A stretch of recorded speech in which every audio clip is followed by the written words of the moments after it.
Great. Good afternoon, everyone. Thank you all for being here today. My name is Amanda Garces. I co-coordinate the Narratives for Change campaign for this Coalition for Transforming School Safety.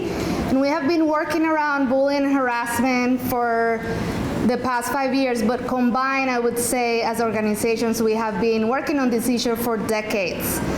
And I'm going to moderate. We're going to have speakers today are going to share about the heart of this issue, which is students, what they're facing in schools every day. Sometimes that we feel is in action by our schools, by our state, by our communities, and the impact that it has. We will be releasing a report in the next couple of weeks. Today we're going to share with you an executive summary, and it's because we need legislative action. Our students cannot wait another year. Our students cannot wait another day, another month for people to decide that this is important. Our students are suffering today, and the action needs to happen today. In this week of crossover, we are hoping that if the House Education Committee doesn't take decisive action, that the Senate takes some bold action to move this conversation forward. So with that, I'm going to start by introducing Heather, who is the mother of Isabel, who died by suicide this past year. And with sorrow and pain, I share her story, or she shares her story. Hi, I first want to start by thanking everyone that's here in this room today. My name is Heather Miller. On September 15th, 2024, my daughter Isabel lost her life to suicide as a direct result of relentless harassment and bullying and inactions by the school system. Isabel was only 14 years old. Sadly enough, Isabel is not the only one. She's one of many children here in our state that have lost their lives in this manner. I would like to take a brief moment to recognize a few of those names whose families could not be here today. Grace Catherine Riley died June 2nd, 2022. She was just 21 years old. She was an artist who loved basketball, fishing, longboarding, and of course her family and friends. Nathaniel Taylor Kuchar went to CVU, died February 25th, 2023. He was 16. He had a love for military planes and ships, traveling, debating, and the outdoors. Amalia Rose Weinstein died February 17th, 2025. She was an 8th grader from St. Albans who loved cats and was a member of the hockey team. She's described as boisterous and funny. Nevaeh Jade Perdiz died September 2nd, 2024. She was only 13. Nevaeh was an incredible light to so many, always making sure that everyone knew just how much they meant and how much they were loved. She loved music and art, and she was an amazing writer. There are many ways a person's life may end. Suicide should not be one of them. We need change so that parents and families can stop having to bury their children. So please, I urge you, everyone, to help us make these changes happen. Thank you.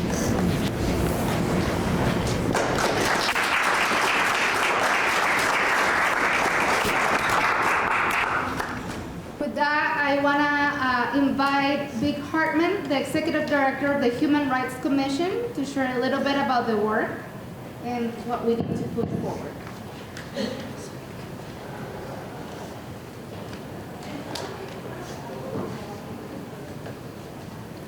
Thank you all for joining here today. My name is Vic Hartman. I'm the Executive Director and General Counsel of the State of Vermont Human Rights Commission. The Commission's mission is to advance full civil and human rights in Vermont. We know that students have a legal right to an education that is free of harassment and bullying. Every day, our office receives new reports from families whose students and children are being impacted by our legislators and our agencies and our schools failing to protect children from harassment and bullying. The key findings of this report, coalition of community members, the key findings of this report are totally consistent with all of the stories we hear every day in our office and the cases that we investigate involving discrimination. We are seeing a spike in cases of discrimination and harassment in students in Vermont, especially our students of color, our students with disabilities, and our students who are queer. We really believe that a holistic effort to address these issues statewide is needed. We cannot leave the problem to individual school administrators to deal with these issues. It's going to take a statewide culture shift and a serious investment in energy and resources towards creating a safe and inclusive environment for all students in their schools. This needs to start with state-level leadership, supporting our administrators, supporting our educators, our parents, and the students and children who are attending Vermont schools. And I just want to say, while legislators are so busy tackling the challenging issue of education funding, I hope that they will not lose sight of the focus that is needed on protecting our students in schools. Thank you.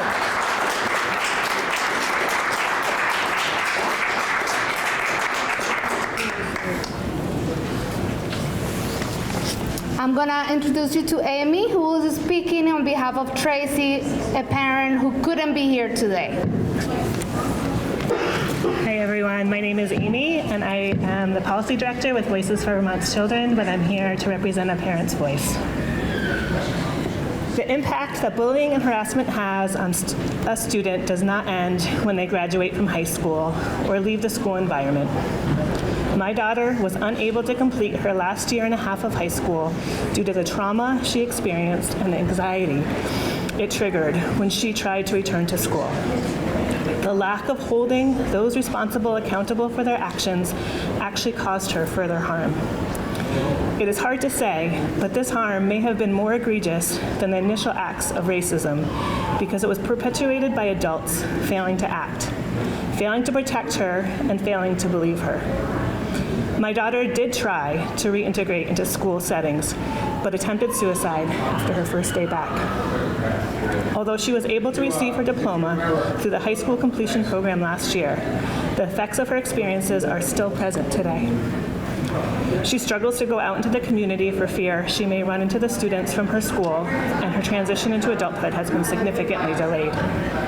As her parent, I hurt for what she has had to experience and also feel angry knowing that had the school responded swiftly and appropriately, that perhaps this wound would not run quite so deeply. I strongly urge everyone to take a part in ensuring our children are safe in school, and that when they are not safe, appropriate action is taken to address the harassment or bullying in a way that serves and supports those harmed. Thank you.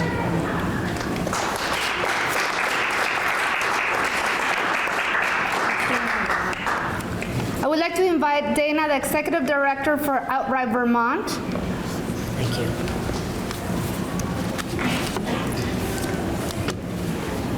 Good afternoon, everybody. You hear me okay? Okay. Better? I'll try and get real close. I'm the Executive Director of Outright Vermont. Our mission is to build a Vermont where all LGBTQ+ youth have hope, equity, and power. I'm wearing the shirt. As folks have already discussed here today, it could not be more urgent to ensure that Vermont is a place where all youth, including LGBTQ youth, are safe, supported, and celebrated throughout our education systems. The challenges specifically that LGBTQ youth in schools face today are long-standing. However, in recent years, and especially given this election and current administration, we have seen drastic increases in harm. The rhetoric and actions from the highest levels of office in this country aim to erase the existence of trans people and specifically target LGBTQ youth.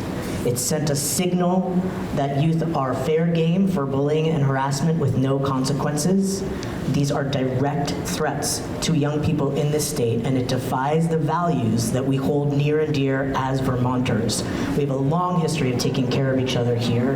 We must see this moment for what it is and move forth with commensurate action to face the circumstances of today. Now, we know that affecting change takes a coordinated response, and I want to first extend my deepest gratitude to the youth, families, and volunteer community members who have generously showed up again and again to share their stories, many of whom are right here today, for the greater good. You are the truth tellers who steer the rest of us, including the Attorney General, the Human Rights Commission, and the Agency of Education, towards accountability and justice. We really, really thank you. While young people are facing relentless attacks across the country, bold and consistent state leadership is critical. Our joint, unequivocal commitment to protecting the rights of the most marginalized youth sends a powerful message. No matter what shenanigans are swirling around us at the federal level, Vermont must not and will not back down. When we know, yes. We know that when institutions with power stand firmly on the side of justice, it does reassure young people that we've got your back, and it can quite literally save lives. Now, as the HHB report indicates, we consistently hear from youth that despite years of policy reforms, bullying and harassment remains widespread in Vermont. And while there are policies in place to address bullying and harassment, enforcement is inconsistent, often non-existent, and as a result, many incidents go unreported. Many students have lost confidence in even attempting to share their stories and experiences. Without resourced systems of accountability, we can't ensure that we are upholding the protections that young people desperately need. Outright Vermont exists because we know that when youth have safe spaces and adults who show up for them, they can thrive. So we are calling on everyone, policymakers, educators, families, and community members to step up because lives truly depend on it. When there is action and enforcement taken, death no longer becomes the outcome. So, passing H-130 is an essential step to address these concerns. It's a bill that aims to expand the membership and duties of the Advisory Council on Hazing, Harassment, and Bullying Prevention in Schools. We need more mental health resources and stronger training and educational leaders and teachers to shift school climate and culture. To Vermont's leaders that are standing beside us today, thank you in advance for making clear that our state will do whatever it takes to ensure that youth have boundless possibilities for joy and all people know liberation. And to the young people out there and right here navigating these systems, you are powerful. You know what you need to succeed, and we are here to follow your lead and make it so. We cannot back down. Thank you.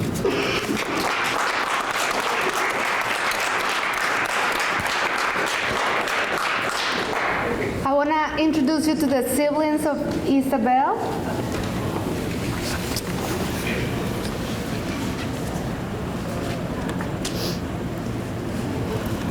Hello, my name is Mac Wiesner, and I'm Isabel's sister.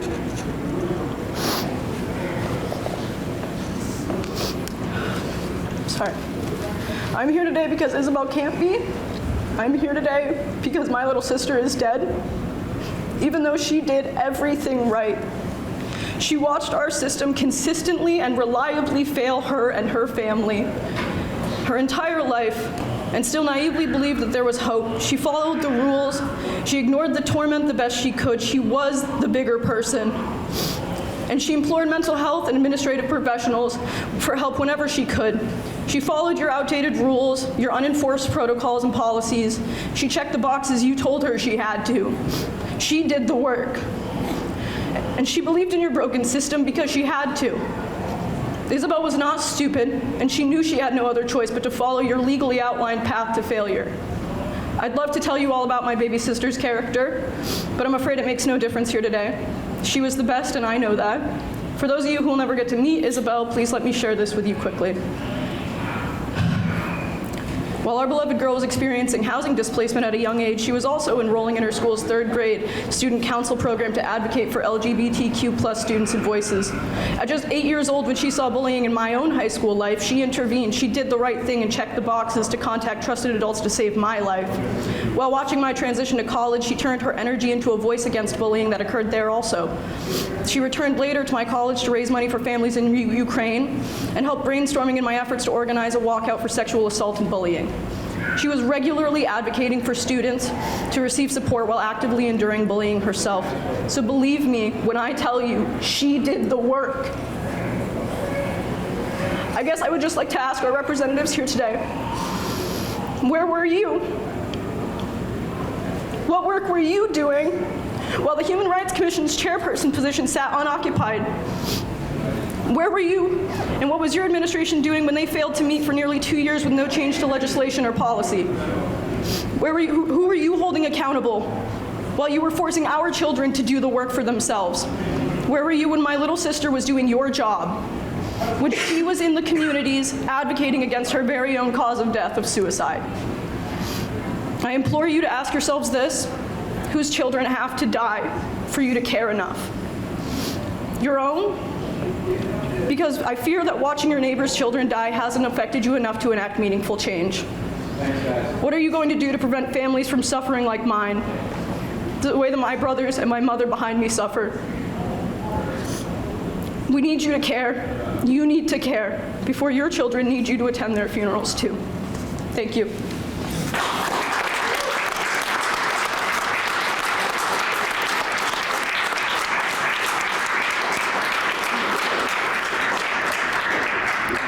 Let's just take a moment to let that sink in. Where are we all? What are we doing every day to ensure that there are systems that hold people accountable, that we are supporting both students and those who are perpetrating harm so that they stop doing it? Where are you in your communities doing the work? I want to introduce you to Isabel's brother now.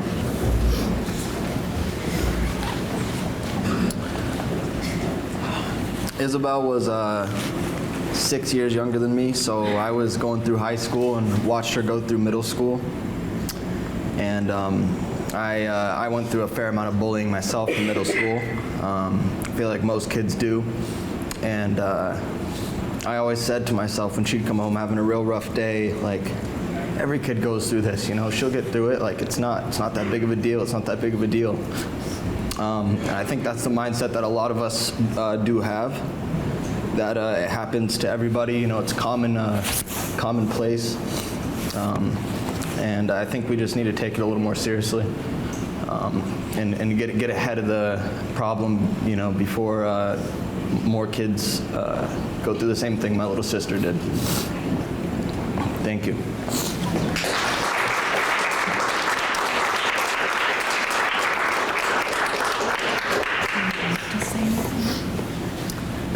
I'd like to introduce you to Magdalena. Say that right?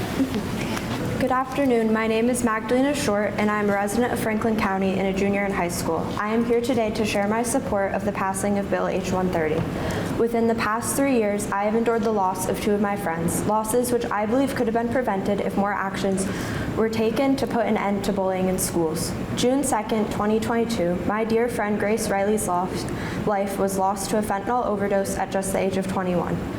Grace was kind, empathetic, athletic, and creative. Grace had substance use disorder, using substances as a way to cope with her strong anxiety and other personal struggles. You may be wondering, how does this connect to the passing of a bill regarding bullying? While in school, Grace was often isolated and outcasted by her peers, poked at and made to feel like less than others. She turned to substances to escape the pain she was enduring mentally from her own struggles and those faced at school. If she had experienced a more safe and kind educational environment, is there a possibility Grace wouldn't have fallen to substances? A possibility that Grace would still be here today. On September 15th of 2024, this past fall, my friend Isabel Dykma Vizina, a 14-year-old with the kindest soul, was lost to suicide as the direct result of the cruel bullying she endured in school. As seen in the report shared today, the education system failed Izzy and her family.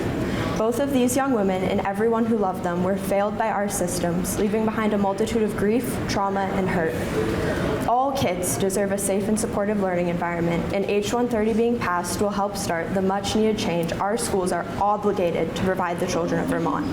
I am urging you to pass this bill, not only for Izzy, but for all of the children who have been wronged by our systems. Their lives depend on us. Thank you. And I also have a statement from Isabel's best friend, Madison Prim, who's 17 and lives in Fairfax.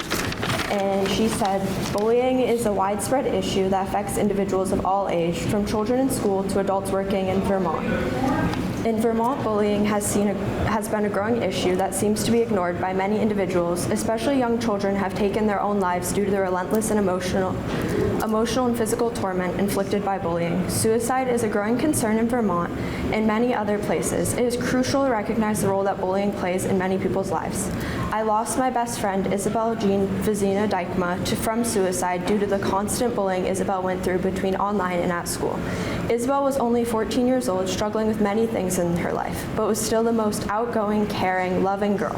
She always had a smile on her face, and even when she was struggling, Isabel was someone I could count on, no matter what.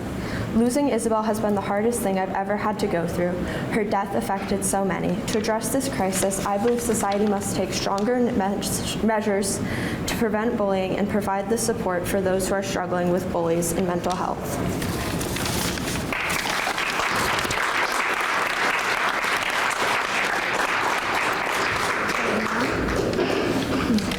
I would like to introduce you to Representative Saudia Lamont, who also does a lot of work around this, and as a parent, has really made a difference in her school district.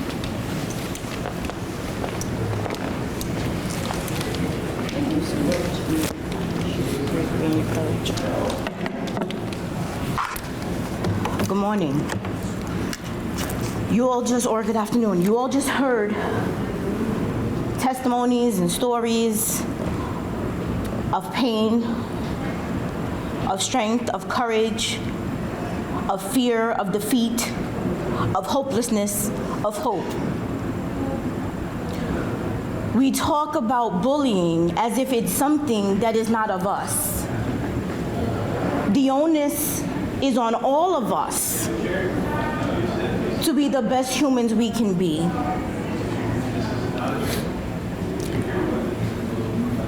When we think about suicide and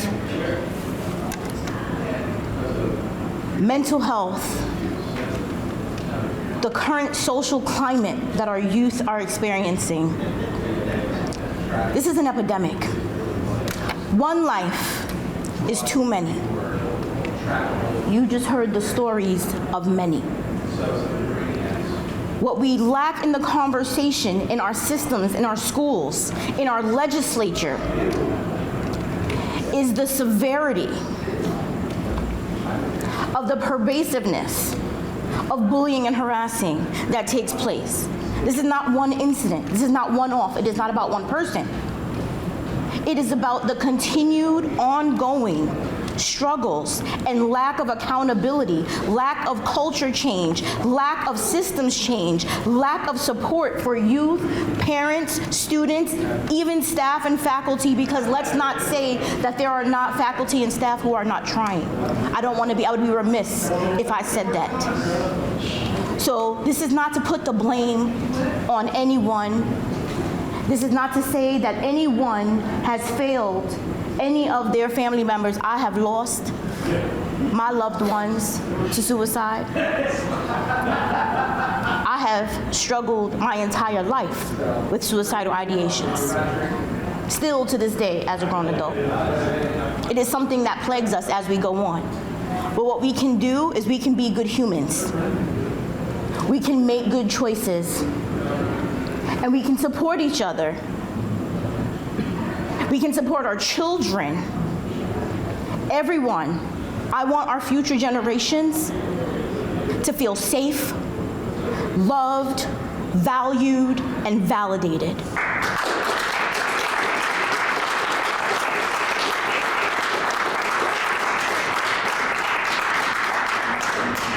But not just feel it, to live it and believe it. It is more than a feeling. It is a right.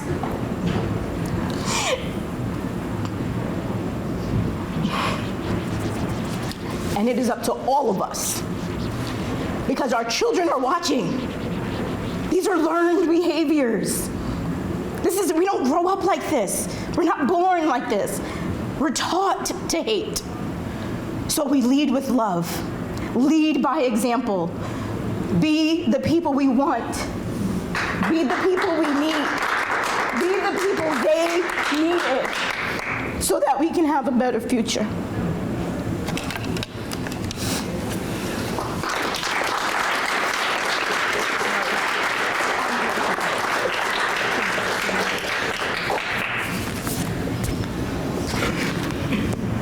I don't have much to say after that, but I do want to invite Representative Barros. Do you want to share some words? And Representative Barros has really been supportive around this work of bullying harassment, as well as many others. But the action comes from our leaders, who have a bill just sitting on a wall year after year. This is not the first year we brought this up. This is the least this legislature can do, to pass H-130, which will bring together people impacted to tell the state what is the preventive effort we need to do. We know, as advocates who have been working on for many years, what is needed to change the system. And it needs to be bold. It needs to be transformative. It is not just about policy change, it is about culture change. And we have the tools. There's lots of research out there that says what we can do to make this best, and we cannot be mediocre. We need to be better for our kids.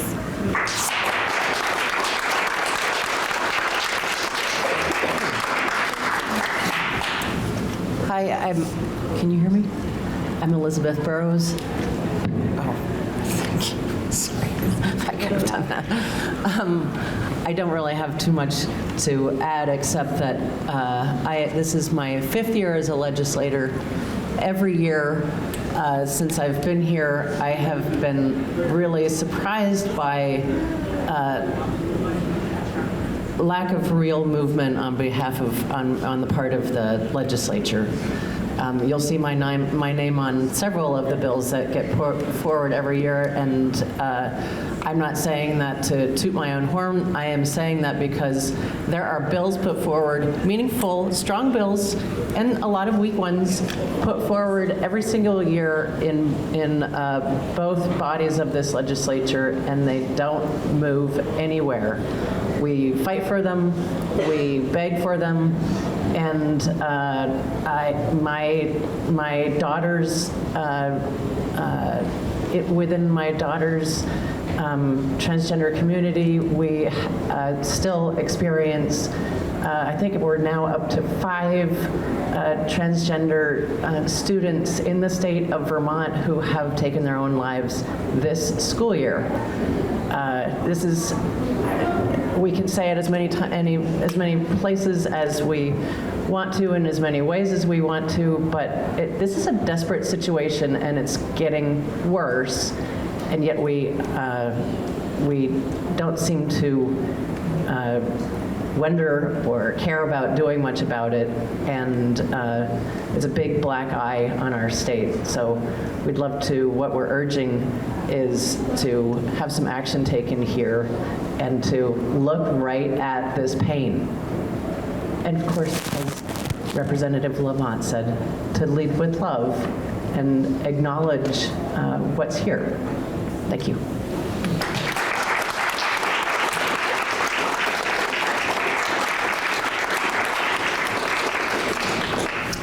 So what are our our key findings to end is that we know that bullying and harassment is widespread in Vermont schools, creating a toxic environment where students feel unheard and unprotected. One student shared, "People say slurs in the hallways all the time. Teachers hear it and they don't do anything." Another highlighted, "The growing issue of online harassment," stating, "is not just in school. People target you on social media too. There's no escape." The mental health consequences of bullying and harassment are severe, often leaving lasting emotional scars on students. We heard about that today. I'm not going to go over more. The third one, schools fail to respond effectively, often dismissing reports of bullying and harassment, leaving students without support or recourse. One student shared, "I told my teacher about a student harassing me, and she said, just ignore it, so I stopped reporting." Too often, incidents are brushed aside as he said, she say, reinforcing a culture where students feel unheard and unprotected. Another one, restorative justice programs lack proper implementation, often failing to provide meaningful resolution for victims. Many schools lack the necessary training to conduct these processes effectively, leaving students without real support and accountability. One student's mother described how a supposed restorative justice meeting only reinforced the imbalance of power. Administrators spoke on behalf of the perpetrator, downplaying the harm done. The meeting lasted just 5 to 10 minutes, leaving my child feeling completely dismissed. Systemic barriers persist. Despite reports, lawsuits, and policy effort, Vermont schools continue to struggle to create truly safe environments for students. A Vermont superintendent in a report raised a critical concern about the current system, questioning whether it truly prevents harm. He says, "Does it actually prevent future occurrences, or are we just documenting incidents to show we follow the steps? We spend more time on compliance than prevention."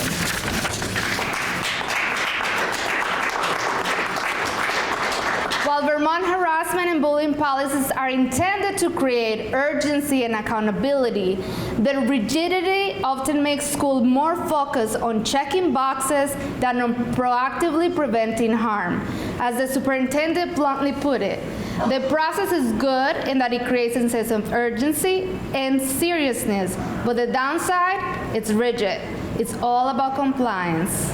And that means we're spending way more time, I already said that, reacting than we are preventing. So our key recommendations, we need to expand the advisory council. That's the least we can do. There's a bill at the House Education Committee on the wall. You can go after this and tell them they need to move it forward. If it doesn't do it, it just needs to be expanded. This will bring together all the advocates to give real solutions to the problem. We need to implement restorative and trauma-informed practices. Punitive discipline alone does not fix our school climates. A school must shift to restorative approaches that hold students accountable, repair harm, and provide support for those causing harm to help them understand and change their behavior. We need to invest in mental health and student support.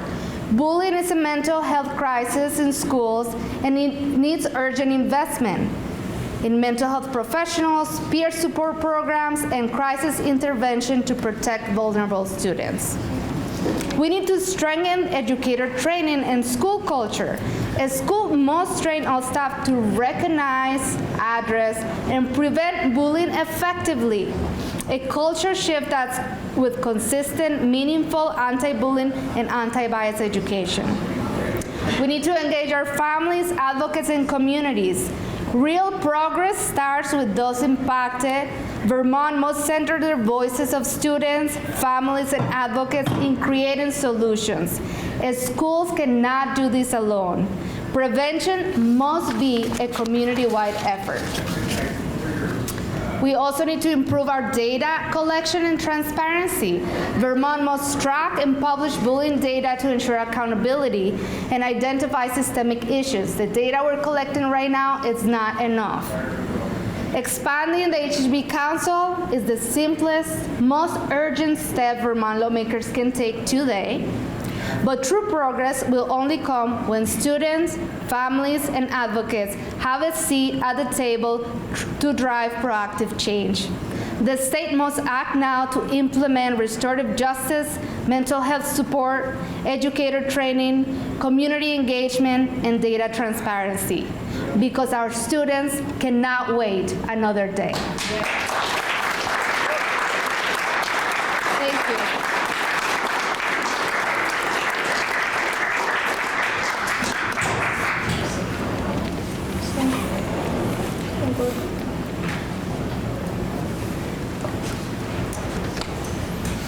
I think we're done.